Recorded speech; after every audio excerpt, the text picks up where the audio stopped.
Assalamualaikum warahmatullahi wabarakatuh. Perkenalkan, nama saya Anissa Glenita Astari dari kelas 1D Akuntansi Manajerial. Di sini saya akan menjelaskan Pengaruh lingkungan terhadap perusahaan. Lingkungan terhadap perusahaan. Lingkungan perusahaan didefinisikan sebagai keseluruhan dari faktor-faktor ekstern yang mempengaruhi organisasi dan kegiatan perusahaan. Faktor-faktor yang mempengaruhi perusahaan tersebut adalah luas dan banyak jumlahnya, termasuk aspek-aspek sosial, ilmu pengetahuan, ekonomi, politik, hukum, dan sebagainya.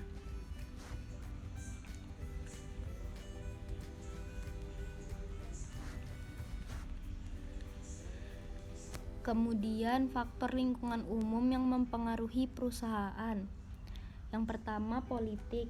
Meliputi keadaan politik pada umumnya, tingkat pemusatan kekuatan politik, sifat dari organisasi politik, sistem partai, dan sebagainya. Yang kedua, hukum. Ini meliputi pertimbangan-pertimbangan hukum, sifat daripada sistem hukum, aturan-aturan khusus mengenai pembentukan dan pengawasan terhadap organisasi. Yang ketiga, perekonomian. Kerangka perekonomian pada umumnya meliputi jenis organisasi ekonomi seperti pemilikan perusahaan baik oleh pemerintah maupun swasta, sentralisasi atau desentralisasi perencanaan ekonomi, sistem perbankan, kebijaksanaan perpajakan, tingkat investasi, dan sifat konsumsi.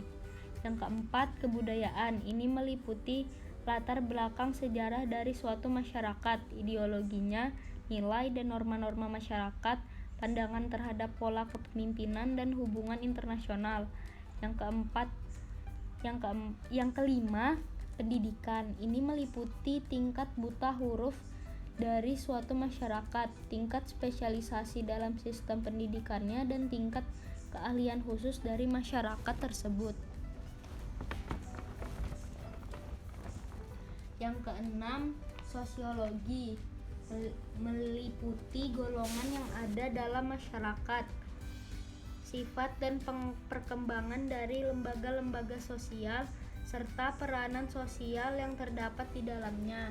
Yang ketujuh, demografi. Meliputi sumber tenaga kerja yang tersedia dalam masyarakat, jumlahnya, penyebarannya, tingkat umurnya, dan jenis kelamin. Selain itu, menyangkut pula masalah urbanisasi yang merupakan salah satu sifat dari masyarakat industri. Yang kedelapan, teknologi.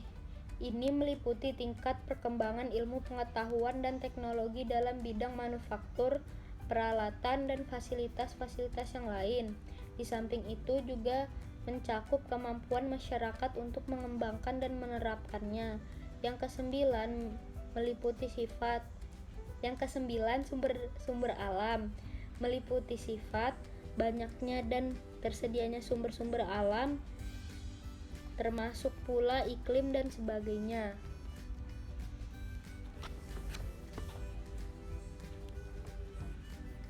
Faktor lingkungan khusus yang mempengaruhi perusahaan. Yang pertama, penyedia atau supplier. Ini meliputi penyedia bahan mentah, penyedia alat-alat, dan penyedia tenaga kerja, atau dengan kata lain, mereka ini adalah penyedia faktor-faktor produksi yang selalu dibutuhkan oleh perusahaan. Yang kedua, langganan.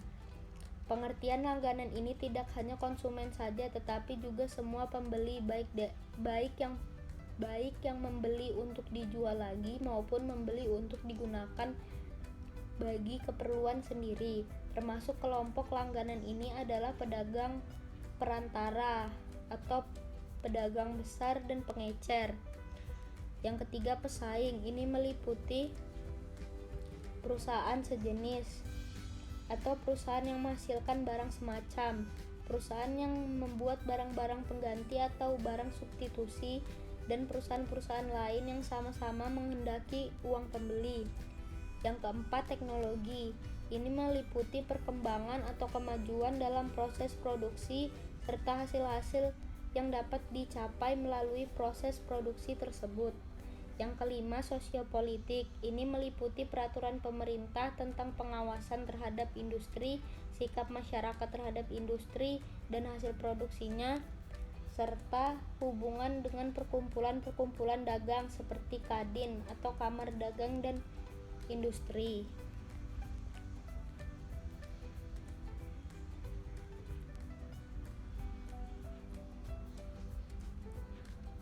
Faktor-faktor lingkungan nasional dan internasional.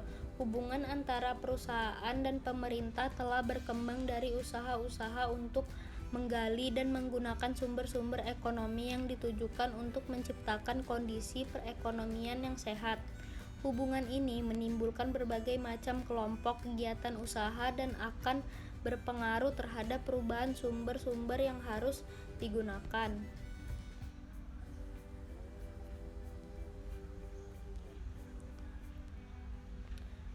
Perhatian pemerintah terhadap kegiatan usaha. Yang pertama, bantuan di bidang transportasi. Tidak sedikit bantuan pemerintah di bidang transportasi. Hampir setiap sektor pengangkutan pemerintah banyak memegang peranan. Pada sektor perkereta apian, misalnya, sepenuhnya dikuasai pemerintah yang diatur oleh Perusahaan Jawatan Kereta Api atau PJKA. Tidak terdapat satu perusahaan pun dari usaha swasta yang ikut ambil bagian dalam sektor tersebut. Sektor yang lain seperti angkutan udara, laut, dan darat tidak lepas dari perhatian pemerintah. Yang kedua, bantuan pada perusahaan-perusahaan kecil. Bantuan kepada perusahaan kecil dapat digolongkan ke dalam 3 golongan, yaitu bantuan finansial, bantuan pemberian kontrak, serta bantuan teknik dan manajemen.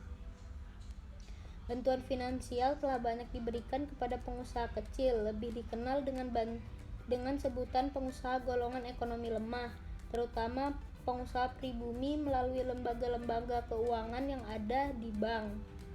Bantuan semacam ini diwujudkan dalam bentuk kredit investasi kecil, kredit modal kerja permanen, dan kredit canda kulak dengan tingkat bunga yang rendah.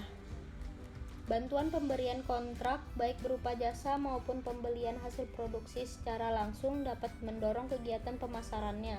Sedangkan bantuan teknik dan manajemen umumnya diberikan kepada koperasi-koperasi dengan tujuan untuk menggiatkan usaha-usaha para anggota koperasi secara bersama-sama dan merata. Yang terakhir, bantuan di bidang komunikasi. Bidang komunikasi yang meliputi kegiatan siaran, radio, televisi, telepon, dan sebagainya hampir seluruhnya dikuasai dan diatur oleh pemerintah. Bidang komunikasi ini juga didukung dengan usaha-usaha pengembangan ruang angkasa seperti penggunaan satelit. Usaha-usaha semacam ini sangat mendorong majunya usaha di bidang komunikasi. Selain bantuan tersebut, masih banyak lagi bantuan pemerintah pada bidang-bidang yang lain.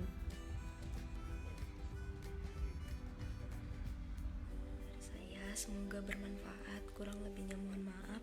Wassalamualaikum warahmatullahi wabarakatuh.